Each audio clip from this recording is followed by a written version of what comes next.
It's one of the most startling revelations in the 26/11 Mumbai carnage investigation. A confession by 26/11 plotter Tahawwur Hussain Rana to the FBI and American courts that he was acting at the behest of not the Lashkar, but directly the Pakistani government and the ISI. Shockingly, it is a confession the American government does not want to share with the Indian government. It's a hush-up job that the Obama administration seems to have set into motion, strangely forgetting its promise to India barely a few months ago. When Obama came to India, he made a promise to bring the perpetrators of the 26/11 attack to justice. The United States and India are working together more closely than ever to keep our people safe.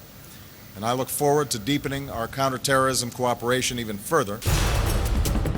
But just 6 months later, a startling confession by Tahawwur Rana, admitting that the ISI had a hand in the Mumbai attacks. A confession that has raised questions over Obama's intentions. Tahawwur Rana admitted in a US court that he was provided assistance by the Pakistani government's ISI and not really the Lashkar-e-Toiba. And he also went on to say that diplomatic cables exchanged between India, US as well as Pakistan during that period should be made public to back up his claim. If there is a role of the establishment, and that is what this revelation reveals, if there is a role, it is a very serious matter.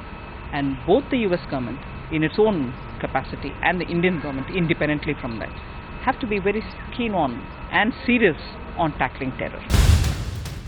But the US court dismissed these claims, going so far as to say that Rana's attempts of convincing the court of ISI's role were akin to a fishing expedition. So has Obama forgotten his promise to India to bring the Pak perpetrators to book? Is it a mere coincidence that the US rejected Rana's confession just days after Raymond Davis's release? And will Prime Minister Manmohan Singh demand that the cables be revealed? While the revelations are explosive, the questions remain. Why isn't the United States more forthcoming on information about Pakistan's role in the attacks? Could the United States be sitting on proof of the Pakistan government's role? Is Obama using Pakistan, rather protecting it for strategic purposes? And what exactly can India do in this scenario? We should try for extradition of these two people to India to stand trial for offences committed on Indian soil.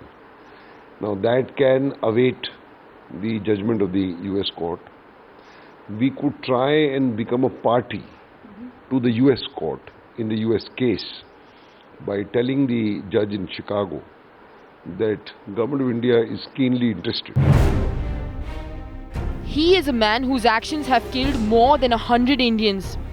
With the court refusing to record his confessions, it's America's role that becomes questionable.